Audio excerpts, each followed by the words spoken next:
So what was the most important feedback you got in career, and how did it shape you as a leader?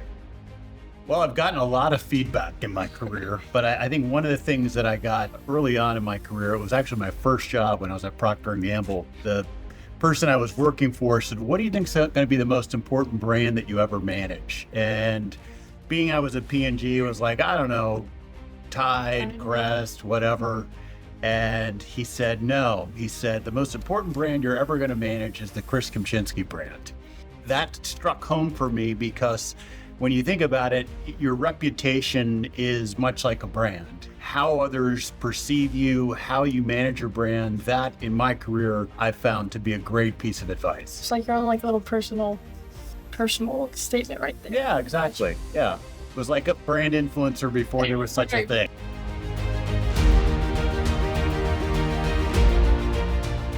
If you were able to talk to your high school self, what advice would you give yourself? And then would you start doing anything? Would you stop doing something? Yeah. Or would you keep doing one thing? If I could talk to my high school self, I would probably say two things. One, don't think you can plan everything out. Because I remember when I was in high school, it was like, okay, where am I going to go to college? What am I going to major in? It was sort of like every step along the way, I felt I needed to have planned out. And the reality is that's not how life works. There's lots of things and twists and turns that you can't plan. So that was one. And then probably the other thing that I would advise my younger self is stop being in a hurry. So it was always like, okay, what's the next thing? And then what's the next thing? And didn't always maybe enjoy as much of what I was in because I was always thinking about, well, what's the next thing? Right. So that would probably be two pieces of advice to my younger self. Those are two I really need to do. Yeah, I'm way too type A, so I kind of have to have my plan for everything and. Yeah, so just, try to just dial it down just a little bit. Thank you. Sounds like you're similar to me when I was your age.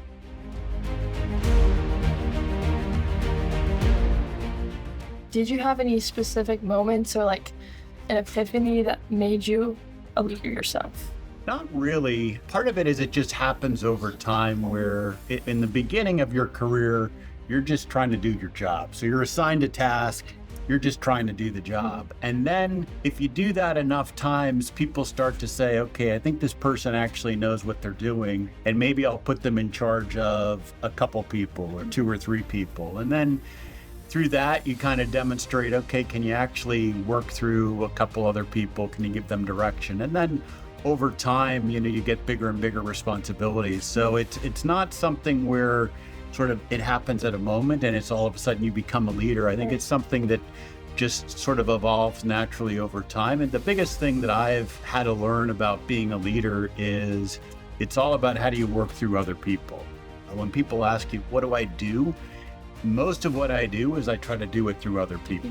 And so that for me, as you go through your career, learning how to get results and drive things through other people is what a leader ends up being all about.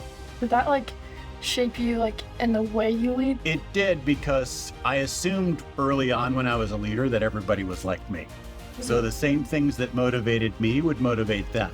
And what you learn over time is people are motivated by different things. Yes. And what matters to me doesn't always matter to someone else. Yeah. So part of being a leader is to find what are those things that actually matter most to other people, and then how do you connect the work you need to do to what matters to them, right? Versus sort of just thinking, okay, I'm going to manage you like I'm going to be managed. You can't really work it that way. Have a little bit of empathy. And just part of the value of leadership is you get diversity of thought, you get different experiences, and if you try to manage everybody like you're not going to get the benefit of that diversity. Thank you. Sure.